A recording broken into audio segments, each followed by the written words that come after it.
Buenas noches.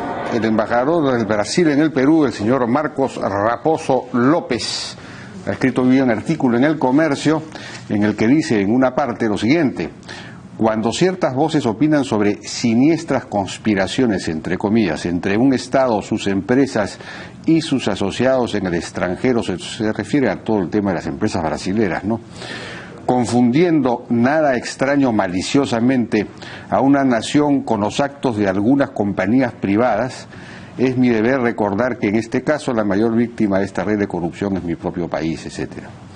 Es decir, el embajador pretende distinguir la actuación de las empresas de la actuación del Estado brasilero y de los partidos políticos brasileros, lo cual es realmente inaudito. El propio, no sé si fue el anterior o el anterior del anterior embajador del Brasil en el Perú, que me parece que se apellidaba Teixeira, me dijo a mí en una ocasión en la que yo había formado una crítica por el hecho de que el expresidente Lula en ese momento hubiese venido al Perú como embajador, prácticamente contratado por Odebrecht como embajador para dar conferencias y todo lo demás. Yo había sugerido que eso podía entrañar o podía, digamos, configuraba un cierto cuadro pues de corrupción, de mercantilismo, en fin. Y entonces él pidió una reunión conmigo y me explicó que no, que eso era normal y era perfectamente lógico, porque formaba parte de la geopolítica brasilera su expansión económica en todos los países a través de sus empresas, de las empresas constructoras y de otras empresas privadas y públicas, y que entonces había una concertación entre el Estado y entre los políticos y las empresas para esta penetración, para esta expansión, digamos, esta presencia geopolítica de Brasil en Latinoamérica y en el mundo. Entonces él mismo fue, por la boca muere el pez, él mismo me lo dijo, y eso es lo que aparece claramente en todas las investigaciones que se han hecho sobre el Lavallato, el Petrolao y todo lo demás. Ahí tenemos un diagrama hecho por Sebastião Mendonça, que precisamente es un brasilero, un analista, un experto. Entonces, si tenemos el diagrama, por favor, donde están a la izquierda todas las empresas que participaban en el sistema del Petrolao, no solamente las constructoras, también había refinerías, etcétera. Esto se centraba en torno a Petrobras. En Petrobras había un director de compras del PT, del PP, otro del PT y otro del PVD. El PT era el partido principal. El PT recibía, digamos, se pagaba 3% por cada proyecto que Petrobras contrataba con alguna empresa. 3% iba a los partidos políticos o a políticos. De ese 3%, 2%, es decir, las 2/3 partes iban para el PT, para el Partido de los Trabajadores de Lula, y el 1% restante iba para los aliados del PT, ¿no? O sea que era un sistema bien organizado, en donde había una simbiosis entre el Estado y entre los partidos políticos, entre el partido político de gobierno y el Estado por un lado, y las empresas. Donde el eje era Petrobras, presidida por Dilma Rousseff, y los proyectos que estas empresas tenían en el exterior eran financiados por el Bandes, que es el Banco de Desarrollo Estatal de Brasil. Todo era un esquema de digamos, penetración económica y política, porque después se reveló en un estudio de Bella que el propio Lula le indicaba a Odebrecht, por ejemplo, acerca de la necesidad de apoyar la campaña electoral de Hugo Chávez, por no hablar de la de Ollanta-Humala, que no sabemos si es que hubo una dirección o una instrucción directa de Lula. En fin, fue un sistema perverso, muy bien organizado y sistemático. Bueno, nosotros vamos a estar un poco más adelante con Alonso Segura, que quiere responderle a algunas de las cosas que dijo a Roberto Abusada anoche en este mismo programa, pero además hoy día salió el informe del crecimiento del PBI del Perú el año pasado, el 2016, que ha sido 3.9, es decir, casi 4% crecimiento del Producto Bruto Interno. Y, en fin, ha habido algunas noticias también en el ámbito económico. Ha salido el reglamento, se ha aprobado en el Consejo de Ministros el reglamento de InvierteP, que es este sistema que sustituye el SNIP. Vamos a ver cómo funciona. Bueno, estamos ahora con Mauricio Mulder, congresista del APRA, para hablar un poco de la actualidad política. Bueno, Mauricio, buenas noches, ¿qué tal? ¿Qué tal, Jaime? Buenas noches. Alan García no ha llegado todavía, ¿no? Tiene que presentarse mañana a la Fiscalía. Según sé, porque hemos tomado conocimiento con él hoy día en la mañana, va a estar presente mañana en la Fiscalía a las 9 de la mañana. Hoy día un periódico le pone como que ya arrochó al Poder Judicial, no vino, no cumplió, y se equivocó de plano porque la citación es para mañana. Y hoy día en la mañana él vio el titular, se comunicó con Javier Velázquez, conmigo, y nos ha dicho de que de todas maneras va a estar mañana a las 9 de la mañana. Ahora, esta procuradora ad hoc del caso Odebrecht, Caterina Ampuero, ha declarado hoy día a Radio IDL que lo siguiente: estamos evaluando la posibilidad de solicitar a la Fiscalía que el expresidente Alan García y el exministro Enrique Cornejo pasen a la condición de investigados. Ustedes me imagino que habrán tomado nota de esta declaración. ¿Cuál es su reacción frente a eso? Bueno, ya estamos acostumbrados a que antes de que dé la primera declaración y sin que haya una sola imputación, que lo quieran pasar a condición de investigado a Alan García. Bueno, Alan García ha sido la persona más investigada en los últimos años, ha tenido toda una megacomisión, hay ya procesos de investigación en los que está compareciendo, en este tema del gasoducto, por ejemplo, que no tiene nada que ver, es lo que va a haber mañana. Es un tema que es casi todo del gobierno del señor Ollanta-Humala y sin embargo va a ir por ese tema.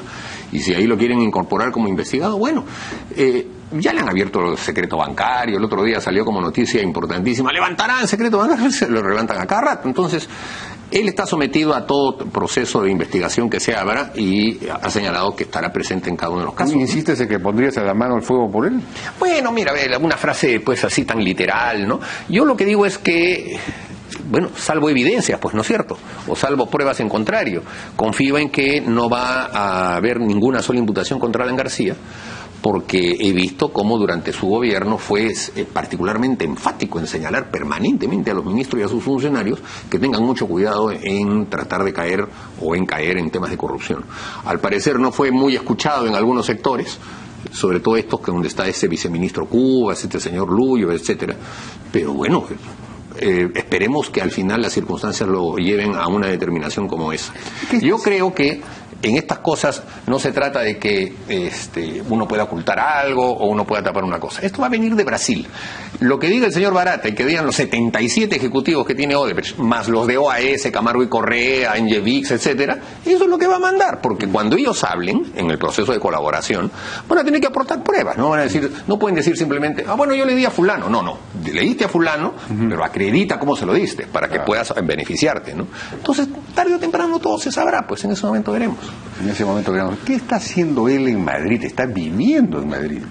Sí, pero él está haciendo un trabajo de investigación y está en realidad acompañando a su familia y a su hijo, porque el chico va a tener me parece un año académico allá. No estoy tan informado tampoco, pero y justamente lo está acompañando por eso, ¿no? Ahora, él va a estar mañana en Lima, le vas a poder preguntar directamente, me imagino. Ahora, claro, hay quienes sostienen la teoría de que efectivamente en este segundo gobierno ya Alan García no habría participado en ninguno de estos movimientos dolosos, porque en su primer gobierno, digamos, le fue muy rentable, por decirlo de alguna manera. Entonces, digamos, él... Bueno, pero en el primer gobierno salió y le hicieron un proceso judicial, una acusación en el Senado, muy sonada, recuerdas tú, lo acusaron de enriquecimiento ilícito, este tema pasó a la Corte Suprema, en el que tuvo... Y después vino el golpe de Estado, que cortó todo. Claro, así que ahí se identificaron varias cosas que finalmente prescribieron, sí, claro, prescribieron. No es que prescribieron, las tuvo que contestar ante un proceso judicial, lo que dio a que al final la Corte Suprema dijera que no hubiera enriquecimiento ilícito y fue reincorporado al Senado por una resolución de Felipe Osterling. Después viene el golpe de Estado y reabren el caso. Tú sabes perfectamente que un golpe de Estado no puede reabrir casos, ¿no es cierto? Pero aquí en el Perú todo es posible. Y ese es el caso que después cayó en prescripción, pero ya había comparecido ante eso. Pero en todo caso, mira, Jaime, la vida política lleva a que cualquier persona pueda estar sujeta a este tipo de contingencias. Pero en un mundo como el actual, las pruebas son muy claras y muy precisas. Ya no hay el indicio, la posibilidad, claro, pasó por acá, ¿no? Ahora va a haber todo tipo de pruebas y tú estás viendo que ya hay cuentas bancarias, hay viajes, hay reuniones que están probadas, hay testigos. Ya no hay manera ya de poder evadir ningún tipo de circunstancia de corrupción. política peruana, la democracia peruana está en una crisis de credibilidad muy grande después de todos estos hechos, ¿no? El expresidente Alejandro Toledo solicitando él, porque ni siquiera se le ofreció, sino que él solicitó 35 millones de dólares y bueno, al final le dieron solamente 20.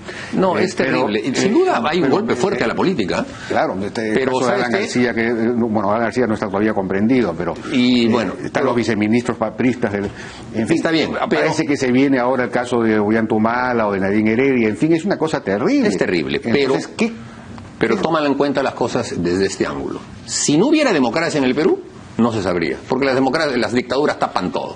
La democracia es la que está permitiendo que haya esta especie de purificación por el fuego que va a tener que haber en nuestro país, como está sucediendo en el resto de América Latina.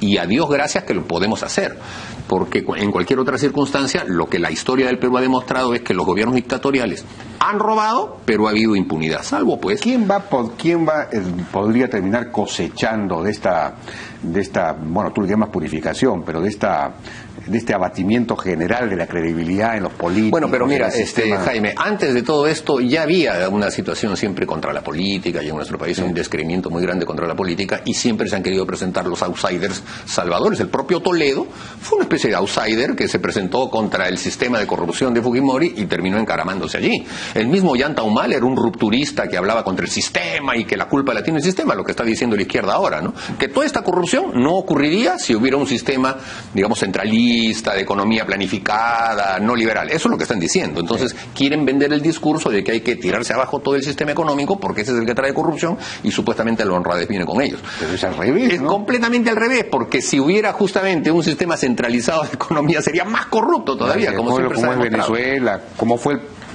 fue pues el mismo primer gobierno de Alan García. Como fue el Perú de Velasco, como han sido las dictaduras, como fue el gobierno de Fujimori, en donde también hubo liberalismo económico, pero hubo una cerrazón. Pero ahí la corrupción tuvo más que ver con el modelo político, con la concentración política. Con la concentración política. No, en la parte económica hubo una especie de limpieza. Bueno, pero lo cierto es que es el sistema democrático el que permite que estas cosas se puedan conocer. Así que yo lo que le pediría al pueblo peruano es que tenga paciencia. Quizá a través del fiscal peruano, a través de la comisión investigadora del Congreso peruana o a través del Poder Judicial peruano no sepamos demasiado.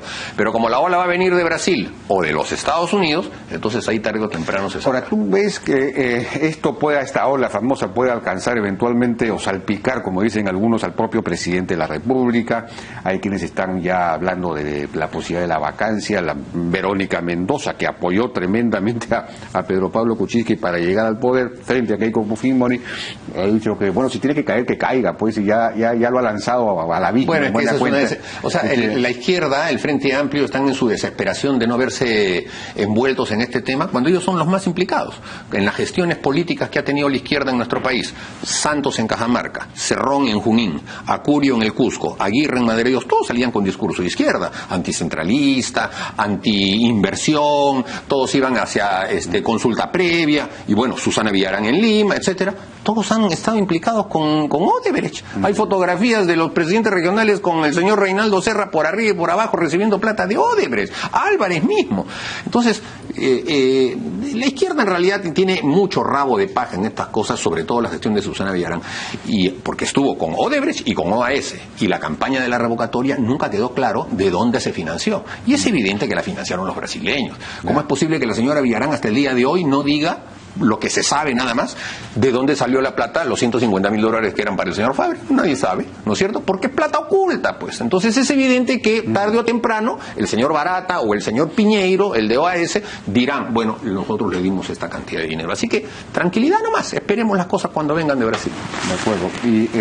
Pero, ¿crees tú que este gobierno, bueno, la crisis es una crisis política, ahí estamos en una crisis política, estamos en una crisis económica, estamos en una crisis natural, de la naturaleza, climatológica, en fin, la cosa es bien complicada. Este gobierno va a tener la suficiente fortaleza, o la debilidad que tiene le va a permitir soportar los años, va a llegar al final. Es un gobierno, ¿cómo ves tú al gobierno? Porque por un lado, digamos, ha dado un conjunto, un paquete de decretos legislativos, algunos de los cuales introducen cambios importantes, profundos, limpian un poco el modelo económico, liberan una serie de trabas y cosas de ese tipo. Hay una una claridad de objetivos, pero los acontecimientos se están barriendo con cualquier clase de acción. No sé cómo ves tú a este gobierno. Muy débil, sin operadores políticos y con un Pedro Pablo Kuczynski que gobierna solamente cada 24 horas. O sea, él ve el resultado de la encuesta del día de hoy, ve que no ha bajado mucho, duerme tranquilo. El día siguiente verá, vamos a ver qué hacemos para terminar el día igual. No tiene una planificación política. Por ejemplo, se reunió con Keiko Fujimori a instancia del señor Cipriani. Eso ha debido fructificar en un mecanismo de coordinación permanente. No, hola, ¿qué tal? Chao, ya no se vieron más. Bueno, o sea, no era cuestión de una foto, era cuestión de establecer mecanismos de convivencia. No se ha hecho. Eso es muy cierto. Y yo tengo la información de que en esa reunión famosa, Keiko Fujimori esperaba que Pedro Pablo Kuczynski planteara una agenda, unos temas que al gobierno le interesaban, en fin. No planteó absolutamente nada. Entonces la conversación era un poco vacía. Era una conversación trivial. Incluso se suponía pues que Pedro Pablo Kuczynski iba al final podemos proponer algo así como, bueno, ya la próxima semana entonces nos reunamos en Palacio, nosotros con 5 personas, ustedes con otras 5 personas, en fin, y discutamos. Pero no hizo nada de eso, es decir, no aprovechó, no hizo política. No hizo política, no hace política el gobierno. Fernando Zavala ha hecho buena política en lograr el voto de confianza, en lograr las facultades, en establecer un buen nivel de coordinación, pero se frena. Entonces dice, ya cumplí, ahí me quedo, y le falta su proyección política.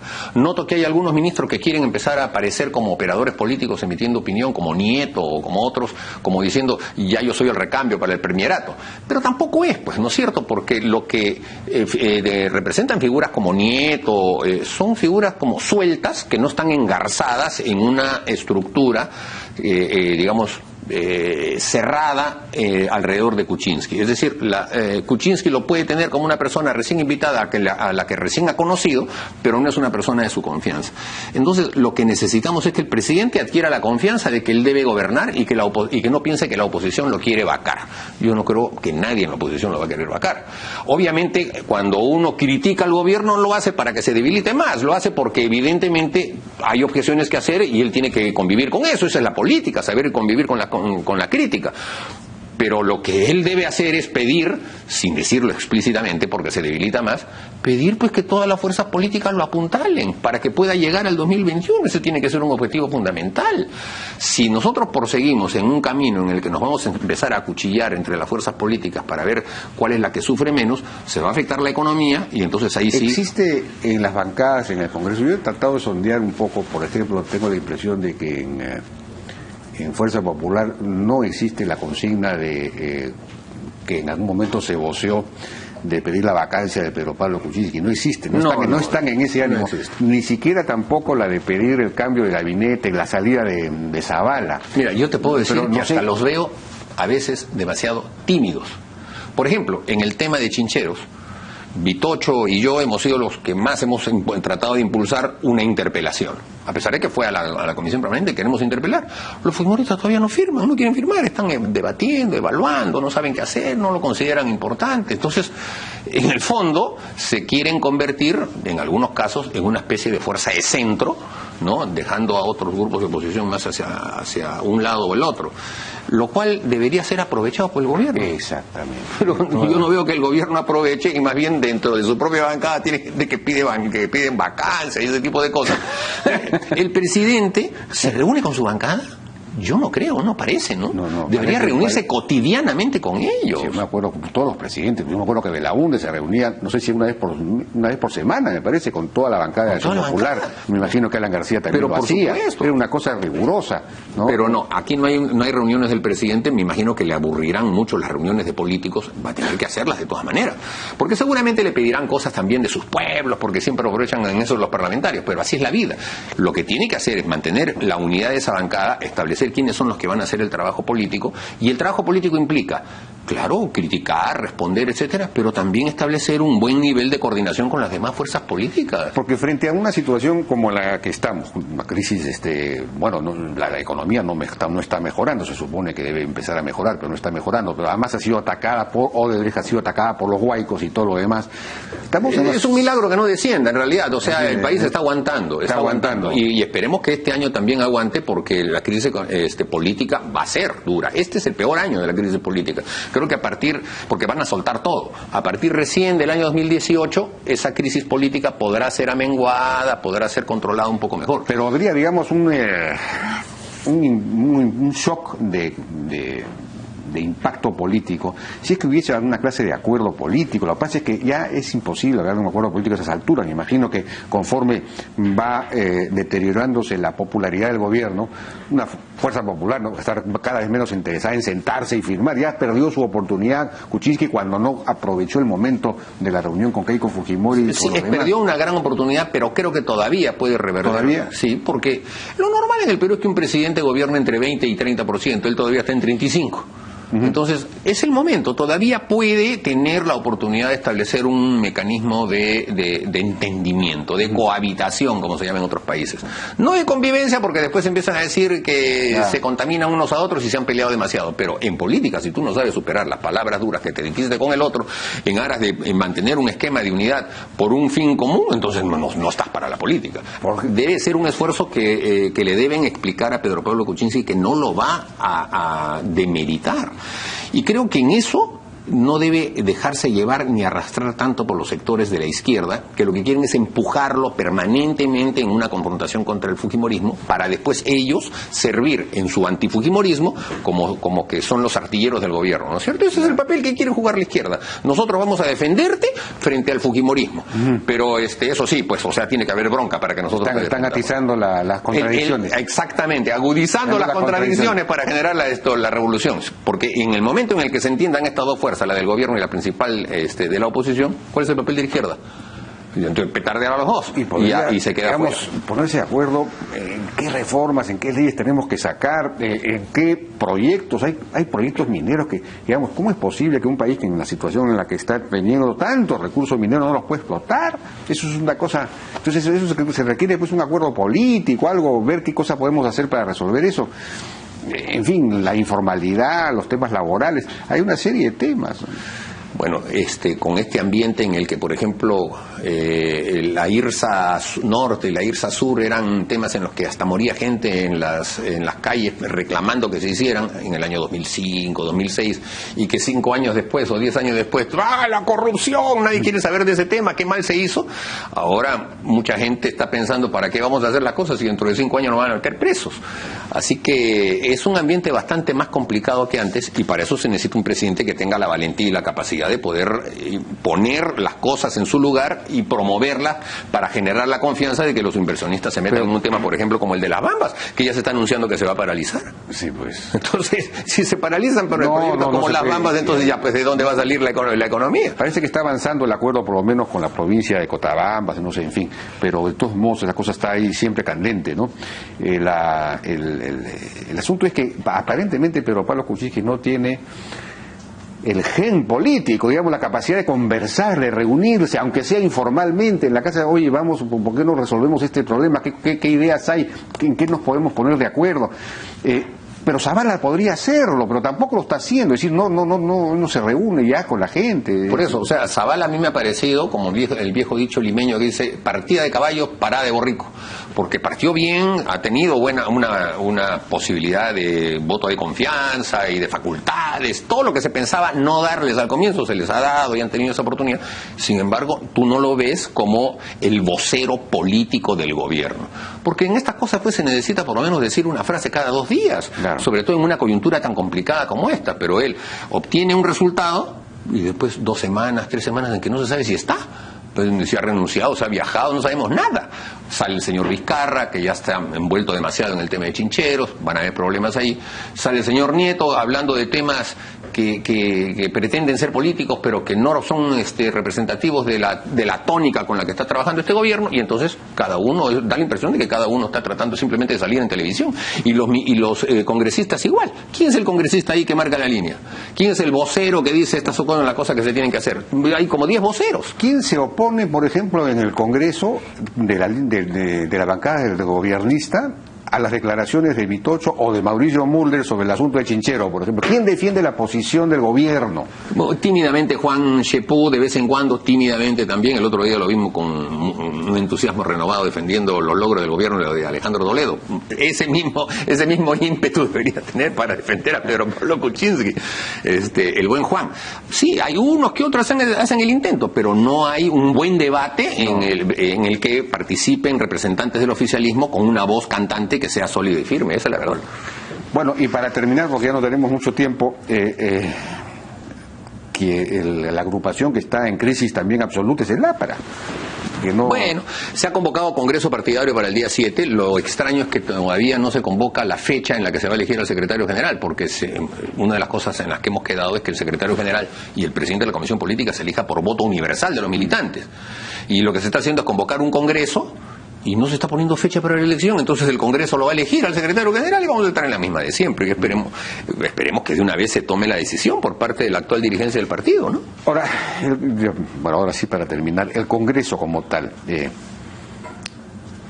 está desempeñando un papel, digamos, efectivamente no está haciendo una obstrucción ni nada parecido, pero podría dar algo más de sí en lo que el Congreso tiene como especialidad, como ventaja competitiva. El asunto de la reforma política, por ejemplo. ¿Está avanzando? Bueno, lo que pasa es que estamos en el receso famoso de enero y febrero. En marzo se retoma todo eso.